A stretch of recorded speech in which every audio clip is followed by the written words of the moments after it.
설교합니다. 창세기 1장 1절.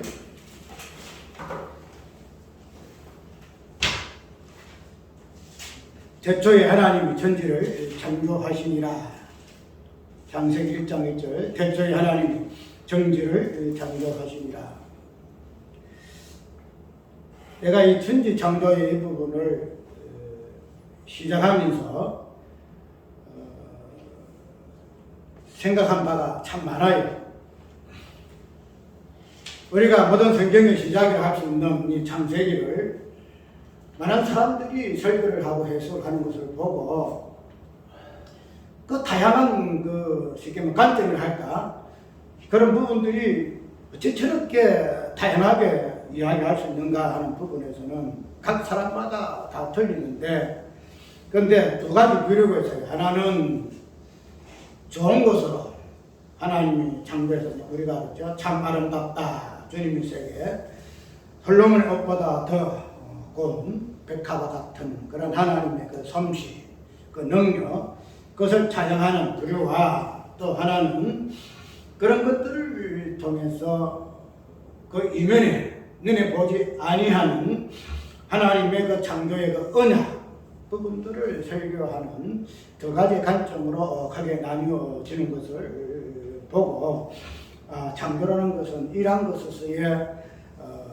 계시를 담고 있구나 하는 부분이라서 생각한 바가 많아요.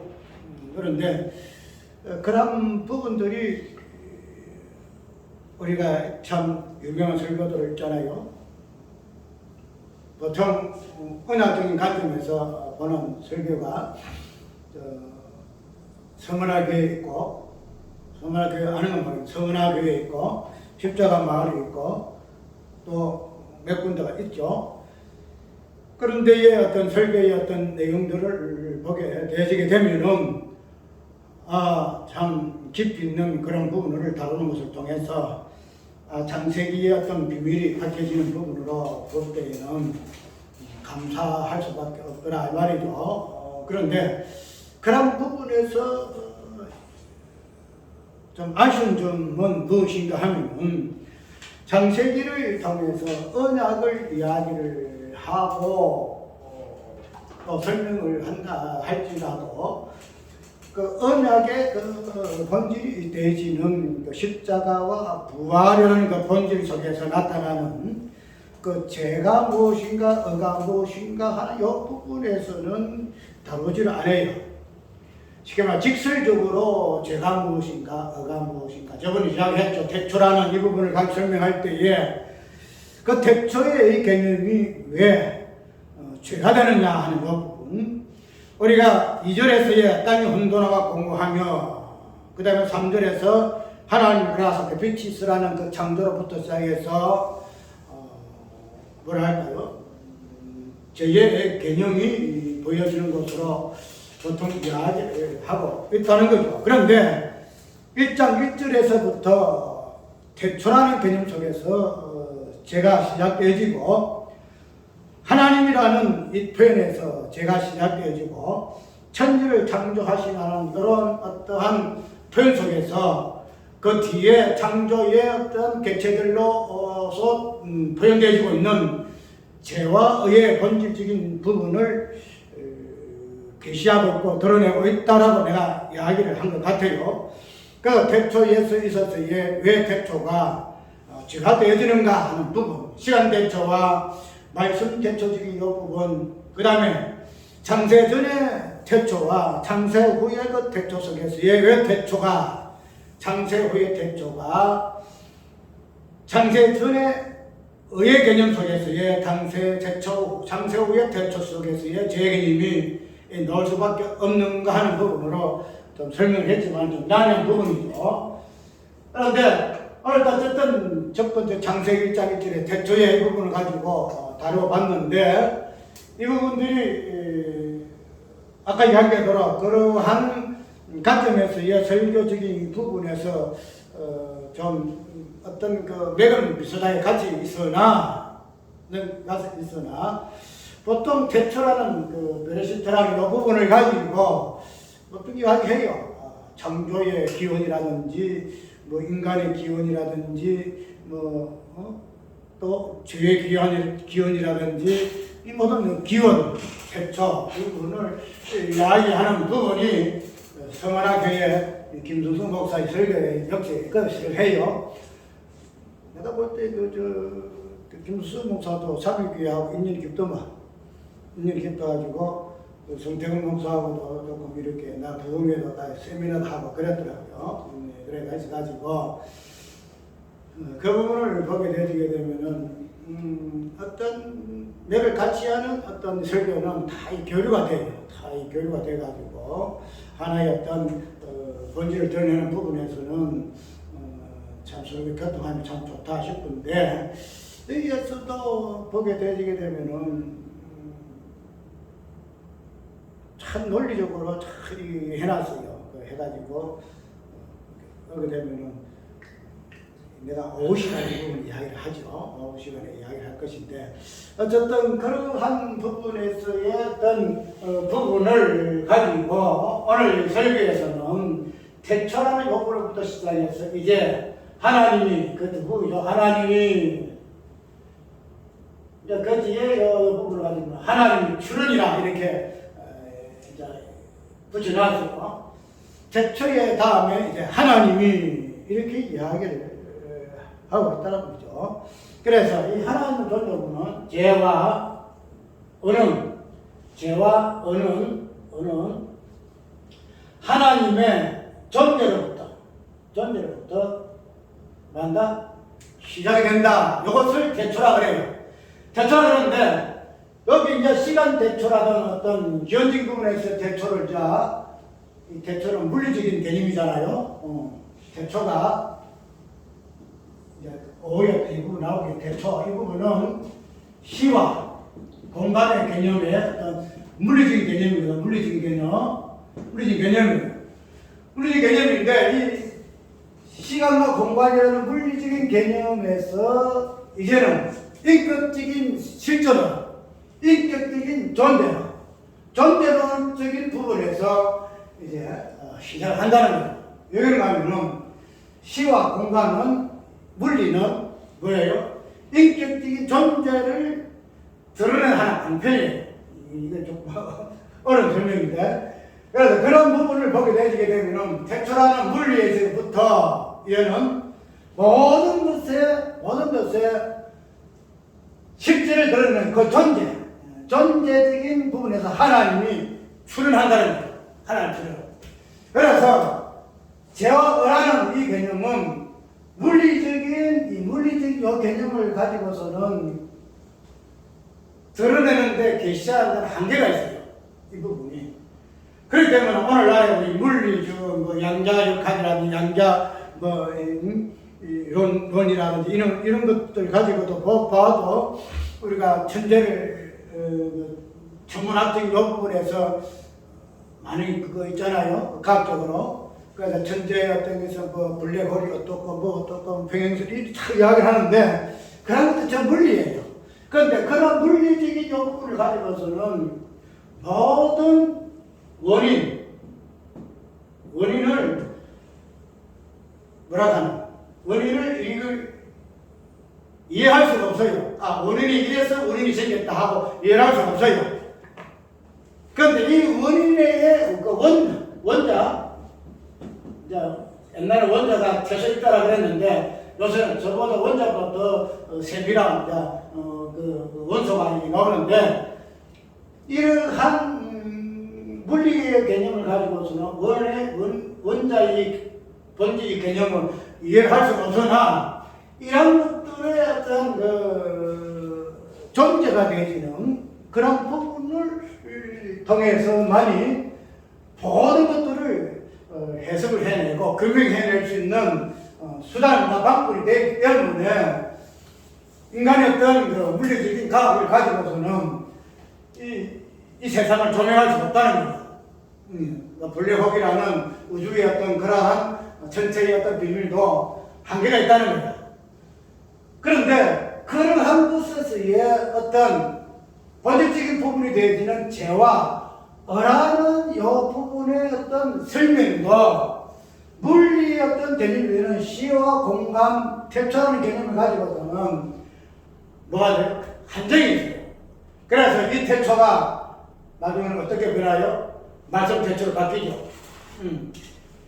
물리적인 태초에서 말씀 태초로, 즉 정제론적인 태초로 바뀐다는 거다.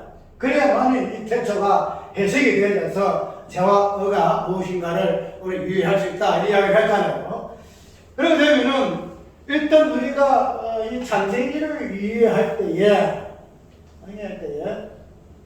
창세기는 모든 건 시작이잖아요. 모든 게 성경의 시작이고 모든 것의 시작이기 때문에 창세기에서의 출발부터가 우리는 재가 무엇인가 어가 무엇인가를 일부분에서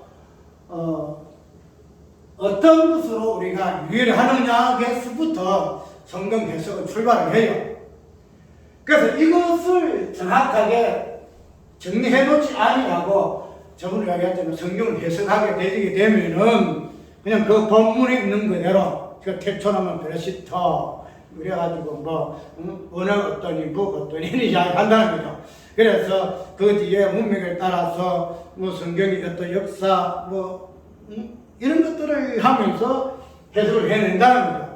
그게 또 성경의 어떤 본문의 해석의 부분이 좀 정확하나 내 말하는 거로 말씀은 말씀에 본의가 있어요. 본의가 문맥가 표현되는 그 부분에서 보지 아니하는 본의가 있거든요. 그 본의를 알고 본문을 해석해야 하는데 그 부분이 본의가 뭐냐면은 재와 어다 이 말이에요. 재와 어. 이것은 우리가 소홀히 생각해요. 우리가 바탕 언약사를 이야기한다 할지라도 도덕사를 이야기한다 할지라도 구원을 이야기한다 할지라도 이 부분을 그냥 심상적이에요. 이거 십자가를 이야기하고 있으니 또 예수를 이야기하고 있으니 우리 일보다 예수를 이야기하고 예수를 이야기하게 되면 하나님 일하심이니까 그냥 그것이 이 부분을 이야기하고 있지 않냐나 이렇게 이야기하고 있지만 그러나 우리가 이러한 어떤 비상적인 개념보다도 재와 어라는 이 부분이 어떻게 정확하게 쉽게 말하면 구속적인 부분에서 예수를 지향하고 있는 가는 이 부분 그 부분을 보게 되게 되면 창세기 1장 1절도 단순하게 1장 1절 대초에 하나님이 천지를 창조하시니라 그냥 제목으로 붙여놓고 그 뒤에 창조했으니 이 창조가 무엇인가 땅이 혼돈하고 뭐하고 이렇게 해서는 안 된다는 거예요. 태초가 재와 의의 시작으로 물리적인 부분에서 시작이 있다 할 것 같으면 하나님이라는 이 표현이 이 표현을 우리는 심상에 의해서 절대 안 돼요. 심상에 의해서는. 예. 우리가 이 땅에 있는 것들은 만상이죠. 만물이고 만상이고 우리가 눈으로 보고 또 손으로 만져볼 수 있고 경험하고 인지할 수 있는 그런 사물이에요. 그런 물리예요. 그런데 그런 것들을 통해서는 우리는 얼마든지 죄를 이해할 수가 있어요. 죄를 이해하고 죄를 경험하고 죄를 알 수가 깨달을 수가 있다는 거죠. 그런데 그러한 것들은 부분적입니다. 부분. 완전하지 않아요. 그래서 하늘과 땅을 보고 다른 사람들이 또 아까 이야기한 대로 그 삭진 관점에서 창조 이야기를 한다 할지라도 우리 이건호 목사의 집중하면서 그렇게 하나님 천지 창조하신 이 부분에 대해서는 그 설명이 없고 이 부분 2절에서 땅이 혼돈하고 공허함이 허가면 이 부분을 가지고 천지 창조의 어떤 본질이 이런 부분으로 돌아가야 한다라고 이야기를 하고 있으면서 이거는 뭐인가 하면 그런 부분들이 그 뒤에 나는 창조의 어떤 모습을 통해서 저의 흔적을 찾아보았다는 거죠. 쉽게 말해서 혼돈이라는 개념을 가지고 그 다음에 땅이 혼돈하고 공허하고 흑암이라는 그 부분을 가지고 저의 어떤 부분을 더듬었다 이 말이에요. 그래서 우리가 창조라는 것이 좋은 것으로만 해석해 나를 위한 창조가 아니라는 것으로 우리가 알기 위해서는 이 창조가 어디로 돌아가야 하느냐?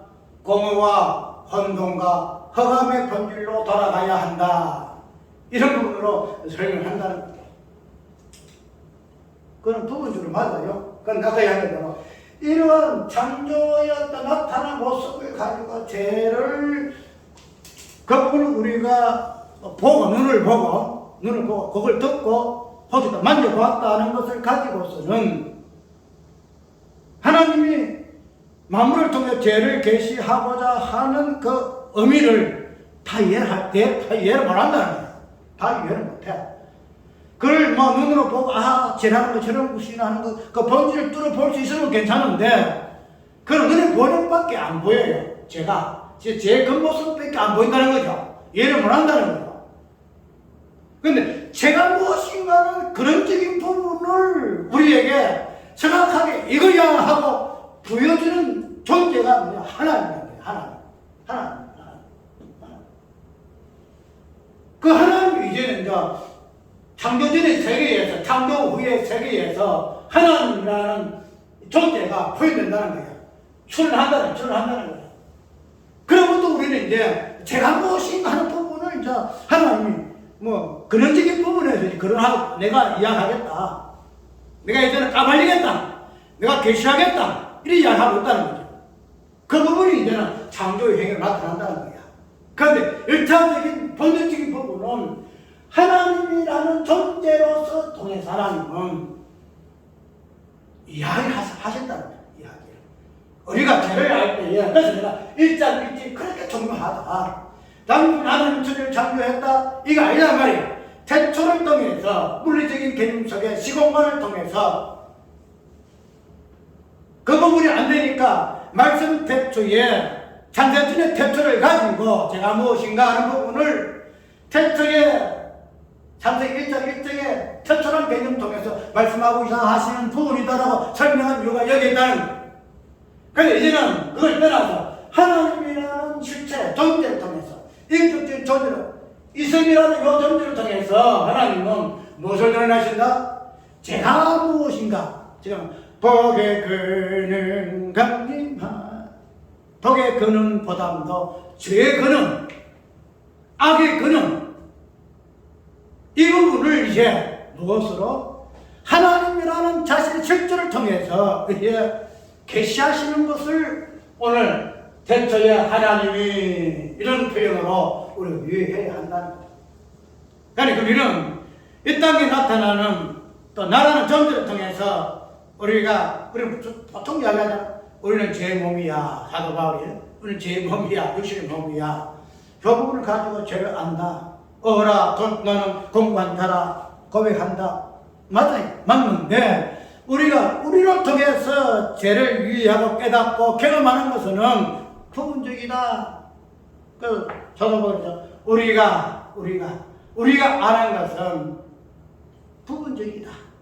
희미하다. 그림자다. 온전한 것이 올 때까지 우리는 알고 부분적으로 안다. 자랑하지 마라. 온전한 것이 올 때가 있는데 그때가 누구냐? 하나님이시다. 오늘 창세기 1장의 태초에 하나님이 그런 의미다 말이죠. 하나님이란 존재를 통해서만 죄를 알아 우리는. 그래서 제왕은 하나님의 존재로부터 시작해. 그래서 창세로부터 하나님이라는 이 존재로부터 표현되는 제 모든 개념이 이제 창세로부터 출애굽기 구약으로부터 시작해서 신약 마지막 계시록까지 제가 무엇인가 하는 부분은 창세기 1장 1절 태초에 하나님이라는 이 존재에서 이 본질 속에서부터 나타난 제 개념이 그래. 그래서 로마서에서 제가 이러이러한 것이 죄야. 그 죄의 그 다양한 모습으로 인간이 짓는 그 죄 목록에서부터 근원적인 부분에서부터 이런 부분들을 제 목록을 제 본질을 이야기하고 있음을 우리는 이해해야 한다는 거예요. 그렇기 때문에 우리가 이 하나님이라는 이 존재를 단순하게 하나님이 계시야 실론적인 관점에서 하나님이시다. 그런 것이 우리가 이때 하나님을 이해했잖아요. 그 하나님이 천지를 창조해서 그 하나님이 나를 구원하셨어. 그래서 우리 하나님이라는 개념을 이해했다는 거죠. 그런데 이야기했듯이 이야기했듯이만은 우리가 이 구속사가 엄청 잘못됐어요. 내가 이제 다 이야기해. 다 이야기해가지고 다른 사람들이 뭐 죽단 소리 하려 할지라도 한다는 거야. 그 다음에는 우리가 알고 있는 이 하나님 너무나 긍정적으로 봤다는 거지, 하나님. 그래서 김성성 목사의 어떤 설교 중에 비유 중에 이런 제목이 있더라고요. 하나님의 불륜으로 뭐 어떻게 했다 하면 이런 부분이 나온 제목이 나와요. 하나님 비유 설명하는 중에 나오는데 자기가 왜 이런 석중한 제목으로 하느냐 하니까 우리가 일반적인 이 하나님에 대한 이해가 너무나 긍정적이야. 좋으신 하나님, 좋으신 하나님 맞죠? 좋으신 하나님, 좋으신 하나님, 참 좋으신 우리 하나님. 하나님 좋으신 하나님이에요. 그런데 또 이거는 이 양반이 또 설교할 때에 책 중에 무슨 시간에 나면 지옥의 하나님이라는 책이 있어요. 지옥의 하나님. 그 책을 내가 보진 않았어요. 그런데 대충 어떤 의미에서 보통 우리가 하나님, 천국 하나님이잖아. 하나님 좋으신 하나님, 나를 천국 보내신 하나님, 복 주시는 하나님. 그래 좋으신 하나님이야. 그런데 성경은 좋으신 하나님으로만 이야기야. 처음부터 무엇을 이 나쁜 하나님, 불의하신 하나님, 가라지 하나님, 모든 악의 근원 되시는 하나님, 그런 하나님으로 성경 이야기를 하고 있어요. 그래서 그런 하나님으로 우선 먼저 발견을 해내야 돼. 그래야 진짜 좋으신 하나님 나와요. 진짜 나쁜 하나님, 못된 하나님, 뭐 잡다오 하나님, 예술이 엉망이야, 개판이야, 그런 하나님 나와야 진짜 하나님 좋으신 하나님이니. 그런데 손수가 뒤집박이야. 그 나쁜 하나님 없고 그냥 좋으신 하나님만 믿는 거야. 어우의 설교에도 좀 재미난 설교예요. 설교인데 어쨌든 오늘 하나님이라는 이 표현 속에 우리는 죄의 본질적인 부분이 계시되어졌다.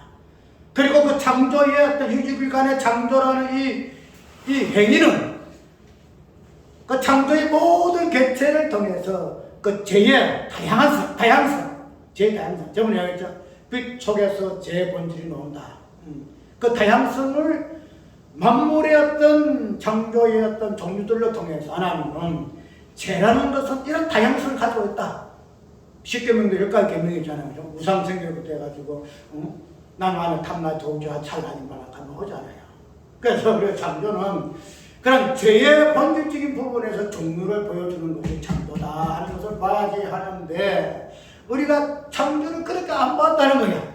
보더라도 하나님이라는 어떤 본질적 존재 속에서의 창조 행위만 죄를 보지 말고 하나님이라는 실존 속에서 죄의 근원과 본질이 무엇인가를 봐야 한다는 것인데 그걸 우리가 생각지 못했다는 거죠. 나는 그걸 가만히 이야기하고 싶어. 그대들이여 이걸 알아라. 내가 카톡에 너의 이미지를 바꿨어요. 너희가 예수를 아느냐? 너 예수를 아느냐? 성경을 아느냐 하려고 하다가 직설적으로 예수를 아느냐? 예수를 아느냐? 그래서 그런 부분은 우리가 창세기일장 하나님이 이 부분을 이야기를 할 것인데 왜 그런 하나님이 이 부분에서 죄의 개념을 먼저 드러내실까 하는 이 부분. 저게 드러나실까? 왜 좋으신 하나님으로 참 좋으신 선한 창조신 보시기 심히 좋았더라 하는 좋은 창조하신 하나님으로만 먼저 계시되시면 좋았을 것인데 왜 뒤에 이 부분을 그 못된 하나님으로 성경을 이야기하고 있을까 하고 보면은 성경은 죄와 어가 하나예요. 죄가 어가 하나예요. 죄가 따로 있고 어가 따로 있고 이게 절대 아니에요. 죄, 어가 동일한 개념이에요. 그래서 내가 누차 이야기하잖아요. 죄가 없으면은 어가 없어요. 우리는 죄가 없으니까 어가 힘든다 생각하잖아요. 지옥이 없어야 천국이 있어야 된다 하잖아요. 그렇지 않아요. 죄가 있어야 어가 있어요. 창조의 세계는 죄의 세계예요. 그래서 하나님은 천지 창조를 하셨잖아요.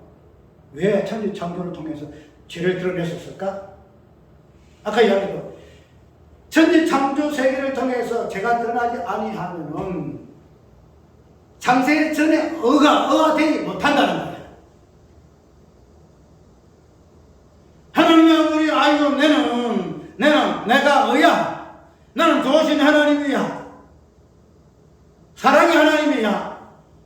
아무리 외쳐본들 창세 후에 이 모습에서 당신이 제 본질로서의 하나님으로 계시되지 아니하고서는 창세 전에 의의 하나님의 모습 자체가 성립되지 않아요. 존재할 수가 없다 이 말이에요. 그래서 하나님은 창조 후의 세계를 통해서 창조 후의 세계 하나님이라는 포인트를 통해서 죄를 드러내신다는 거예요. 그래야 죄가 죄되고 어가 된다는 거죠. 하나님이 그냥 그게 할 일이 없어가지고 하나님이 대체 천지를 창조하실 줄 알아요? 하나님 창조적인 세계, 하나님 의의 세계예요. 의의 세계. 근데 의의 세계는 창조 후에 죄의 세계가 있어야만이 의의 세계가 성립되거든. 그래서 창조 후의 세계가 시작된다는 거죠. 그래서 태초에 하나님이 선포되어진다는 거죠. 그 하나님이 창세 전에 의의 하나님이시더라. 그래서 하나, 죄와 어가 하나가 되어진다.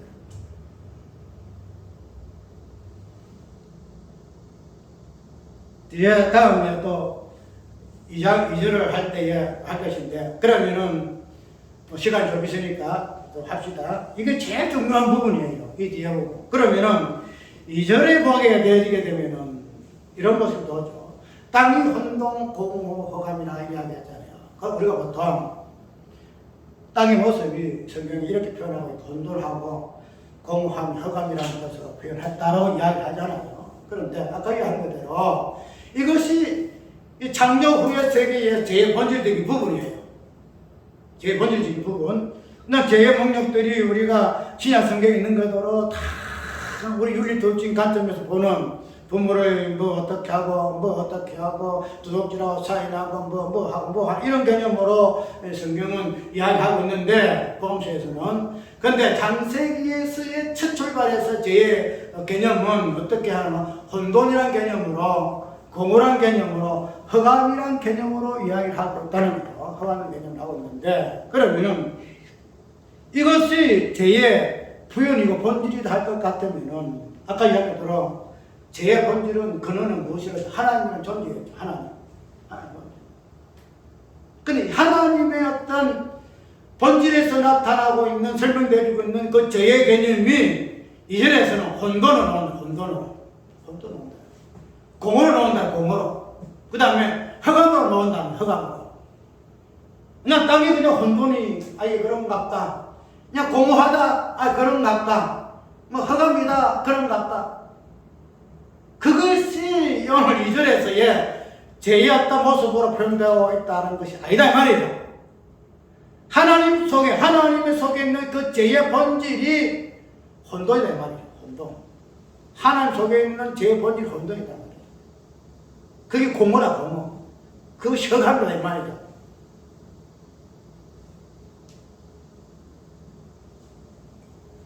우리가 죄를 너무 그 부분을 그게 없는데 죄에 있다 이 복은 의의 여부든 하나님의 실존을 통해서 잠깐 알아요. 그래서 하나님이 어떤 존재론적 실존 속에서가 공허와 혼돈과 흑암이라고 할 것 같으면은 우리가 이 부분에서 혼돈을 다른 성경에 쭉 보여주게 되면은 어떻게 표현하고 있는가 하면 우리가 고린도전서에서부터 고린도전서 14장에 보게 되면은 어떤 내용이 있는가 하면은 한번 볼까요? 고린도전서 14장.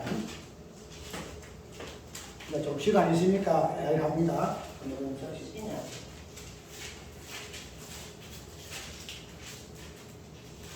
고린도전서 14장하고 이거는 하나의 어떤 상징적인 부분인데 14장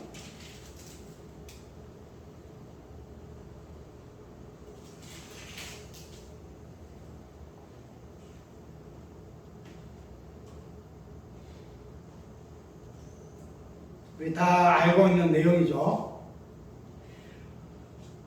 예언하는 자들의 영이 예언한 자들에게 제재를 받나니 하나님은 의지로움의 하나님이 아니요 오직 합평의 하나님이시라.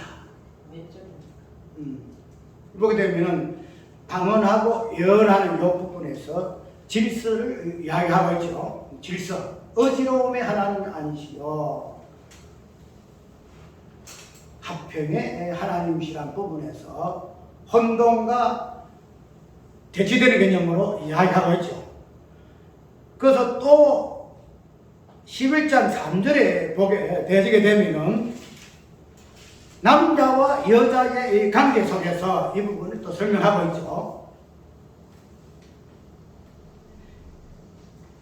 그러나 나는 너희가 알기를 원하오니 각 남자의 머리는 그리스도요 여자의 머리는 남자요 그리스도의 머리는 하나님이시라. 이렇게 나오죠. 이게 말해서 남자와 여자의 관계 속에서 우리가 남자의 어떤 우월성, 여자의 어떤 그 비천함 이걸 이야기하고 있는 것이 아니고 또 질서적인 차원에서 이야기를 하고 있죠. 그 남자 여비가 아니고 남자가 여자의 관계에서 질서적인 부분을 관계하고 있는가? 여자의 머리로서는 남자와 남자의 머리로서는 그리스도요 그리스도의 머리로서는 하나님으로서의 그 질서, 그 관계성 이 부분을 고린도전서에서 남자 여자의 관계 속에서 또 방언을 하는 교회의 어떤 질서 속에서 이 부분을 이야기를 하고 있다는 겁니다. 그래서 혼돈이라는 질서가 없는 이런 상태를 그리스도 몸된 교회를 통해서 어떻게 이것이 회복되어지고 있는가 하는 부분을 이야기하고 있는데 그러나 근원적인 부분에서 이 혼돈 자체가 아까 하나님의 존재 속에서 나타나고 있는 근원적인 죄라 이야기했죠. 이런 부분들이 남자와 여자의 관계 속에서의 또 다양한 교회의 어떤 질서인 관계 속에서 이야기하고 있으므로 우리는 회복되지고 이야기하고 있는데 이러한 부분이 무엇으로 하나님의 존재 속에 본질 속에서의 이 혼돈의 개념이 있다 할 것 같으면 그럼 하나님의 어떤 본질 속에서 혼돈은 어떤 의미에서의 혼돈일까? 어떤 의미에서 혼돈일까?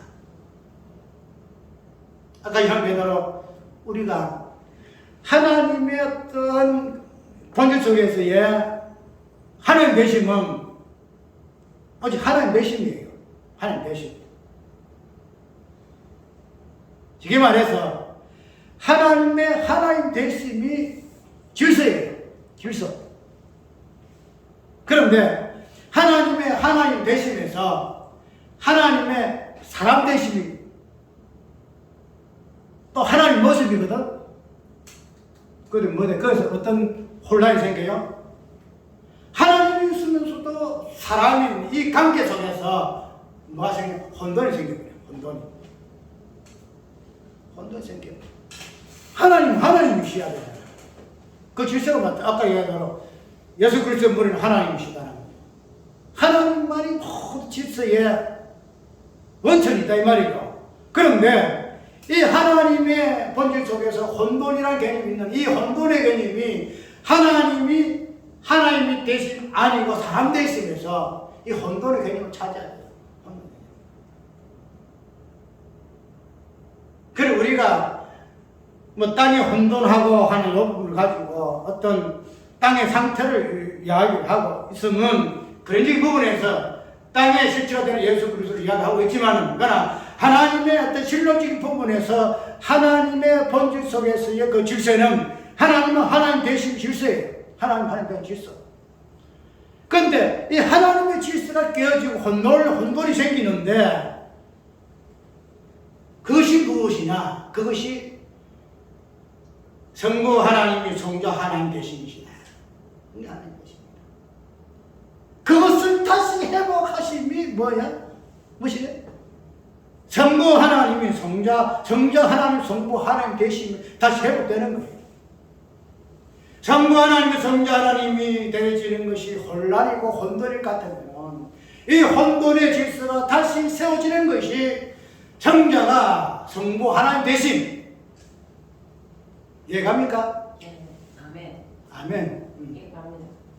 그러니까 우리가 보통 생각하는 이 혼돈이라 제2 본질의 혼돈, 내가 어제 신천지 그걸 내가 봐서 잠에 하도 잘 빨아가지고 유튜브 통해서 신천지 쭉 봤는데 그 사람들이 10만 명을 그 성경신학 수료했던 그 행사를 어디 하더라고.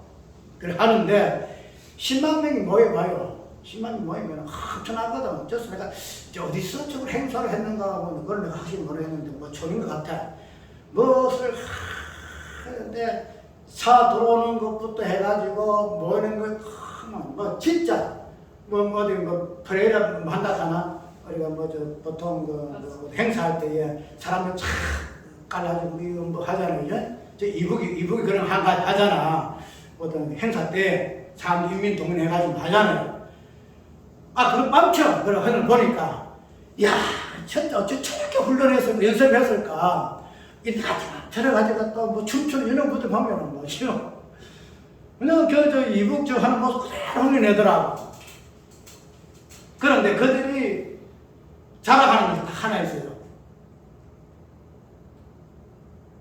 우리 이 신천지는 이렇게 질서정연하다. 많은 사람들이 10만 명이 모이면 얼마나 위험할까, 얼마나 어지러울까, 얼마나 혼돈스러울까. 그런 부분에서 우리는 모범이 되었다. 왜? 한번 봐봐라. 누가 여기에서 무슨 일이 생겨 사고 나고 뭐 지적박격 돼가지고 이런 거 어디 있느냐. 내가 봐도 진짜 질서야. 진짜 질서.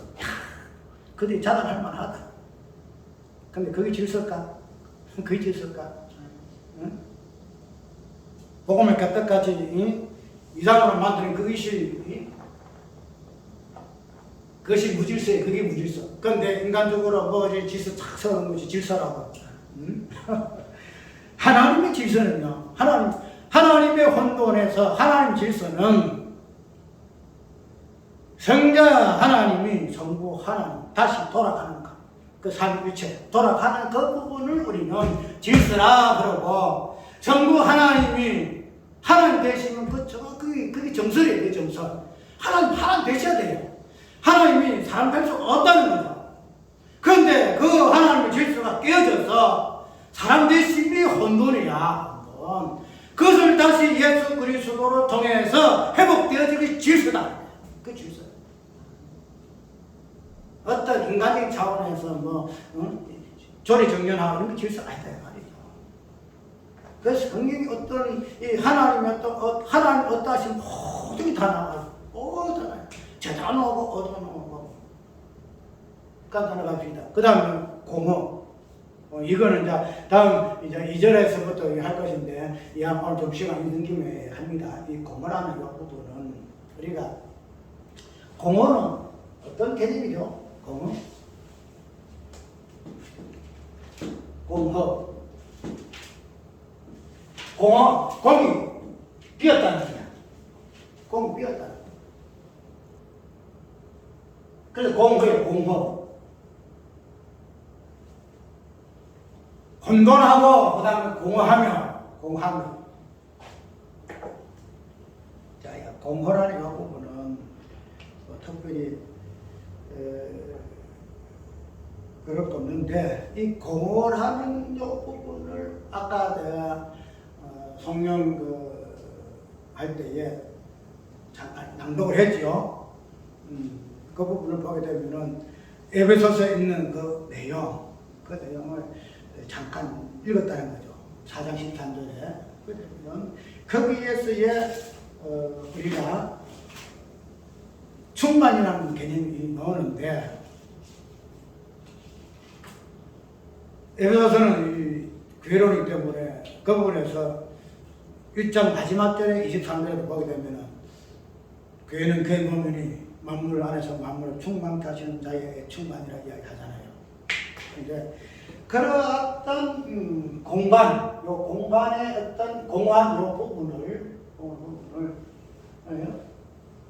충만하게 채우는 요 부분, 충만하게 채우는 그것을 우리는 에베소서는 공허의 반대 개념을 이야기를 지금 하고 있다는 거죠.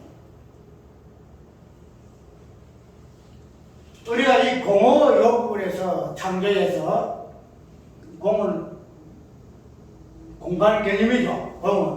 공은 공간. 공간은 꼭 시간과 맞물려 있어요. 시간과 공간이 맞물려 있어요. 이 공간을 우리가 오늘 본문 속에서는 제본주 속에서 공허라 이렇게 이야기하고 있는데, 첫 창조 속에서 2절에서부터는 이제 이 공간에 공허한 공간이 어떻게 이제 하나님의 창조물로 하나하나 채워져서 충만케 되어지는가 하는 부분을 우리가 하나님의 6일 동안 창조의 행위를 통해서 본다는 거죠. 그러면은 우리가 이 공허 자체가 하나님 앞에서의 제의 본질적인 부분으로 우리에게 이야기하고 있다 하고 우리는 이해할 것 같으면, 그러면 하나님께서 우리에게 당신의 본질로서 보여주는 그 공허에서 나타난 재개념 과연 무엇일까? 재개념 과연 무엇일까? 공허가 왜 하나님의 땅에서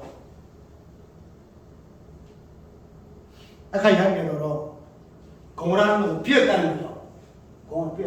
하나님 어떤 공간에서 그 충만하게 들어차야 되는데 공간이 비어서 그것을 왜는 당신은 공간이 비었으니 채우면 되지 이러지만 그것을 근원적인 죄라 이렇게 이야기를 해요.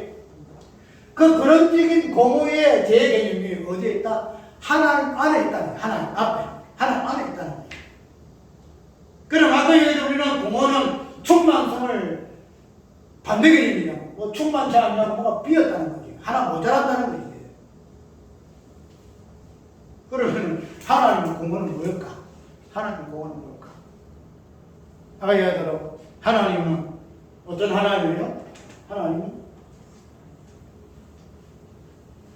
어떤 하나님? 하나님은 왜 하나님이에요? 왜 하나님? 왜 하나님이에요? 왜 하나님인데 이 왜 하나님이 이 공간에 비었어. 제 마음에 또 그거 놓을까? 근데 하나님의 어떤 그 존재론 중에서 뭔가 비었어. 그 충만해야 되는 비었다는 거야. 그것을 이제 공허라는 죄로 표현하고 있는데, 그럼 하나님의 어떤 공간에 비었다는 개념이 무엇이 비어서 지금은 무슨 나사가 하나 빠졌어. 하나님한테 공허 속에. 하나님 나사 빠진 하나님이다. 참 이런 표현을 보게 되면 욕 많이 들을지 모르지만은 오늘 왜 하겠어? 하나님이 나사가 빠졌어. 그러면은 그 빠진 나사를 통해 나사를 뭐라 공허라 이래 공허라 그것을 죄라 이야기한다는 거야. 지어넣으면 되지 하지만은 그거는 우리 사람이 채울 수가 없고, 하나님이 천지 창조를 하는 것 가지고 사람이 만들어가지고 뭐 채워 이런 것이 아니라 말이죠. 근원적인 죄의 개념이기 때문에 그 하나님의 공헌은 하나님만이 공헌을 채울 수가 있어요. 그러면은 그 하나 빠진, 나사 빠진 그 하나님의 나사가 무엇일까? 우리가 나사 그 우주선을 만들었을 때 우주선이 올라가다가 중간에서 폭발하는 그 이유 중에 하나가 뭔가 나사 빠져. 그래서 표현하면 나사에서 나사 빠졌다 이래요. 나사 빠졌다. 나사라는 우주센터에서 우주선을 올렸는데 그 우주선이 가다 폭발해서 중간에서 이유가 뭐냐? 나사 빠져가지고 그 나사 하나 때문에 그냥 우주선이 폭발하는 거예요. 마찬가지 하나님의 어떤 그 본질에서 온전함에 공간 충만성에 나사 하나 빠졌어. 그 하나님의 충만성이라는 것은 뭐예요? 어라는 것인데 이 어에 뭔가 가라 하나 붙어 있어야 되는데 내가 말하고 저는 설교 의미를 하겠죠. 뭐가 빠졌을까? 제가 빠졌어. 아까 얘기했죠. 하나님의 창조 전에 하나님의 세계는 하나님 되십니다. 하나님 되십니다. 그런데 그 하나님의 되심에서 하나님 되심은 창조 후의 세계에서 하나님의 존재를 통해서 창조 전에 하나님 되심이 완성된다. 이야기했죠. 그러면은 창조 전에 하나님의 그 공헌은 창조 세계에서의 그 하나님의 제 존재가 없다는 거예요. 제 존재가. 이거 어렵지 않아요. 이 설명이 어려운 것이 아니라 조금만 발상전환하게 되면은 얼마든지 쉽게 이해를 해. 얼마든지. 내가 이제 정부장님한테 제발 좀 서리가 좀 버리라. 옆발성 좀 해라. 어려운 게 아니다. 언어가 쉽다. 그렇게 되면 하나님 어떤 공허에서의 그 하나 빠진 개념은 하나님의 어는 그 하나님의 충만성은 어와 제가 하나의 공간에서 꽉 차야 돼. 어만 있어가지고는 이거 자체 공허야, 공허. 이것을 죄라 그래. 그런데 이 공허에 대해서의 죄의 하나님이 딱 한 묶음 되질 때만이 이것을 뭐라 한다? 하나님의 충만성이라 한다. 그에는 그의 몸이니 만물 안에서 만물을 충만한 가시는 자가 충만이다. 그래서 충만인 개념이 나와요. 그게 충만.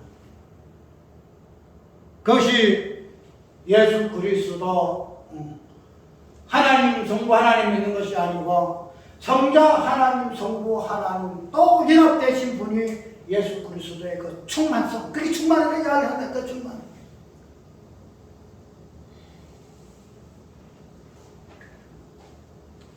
다음에 허감이라는 이 부분을 다음에 이 부분만 하면 또 시간 많이 걸리니까 다음에 하기로 하고, 어쨌든 우리가 오늘 창세기 1장에 특히 하나님이라는 표현 속에서 제일 근원적인 부분을 성경은 무엇으로 이야기하고 있는가 하는 부분. 좋으신 하나님 절대 아니에요. 좋으신 하나님.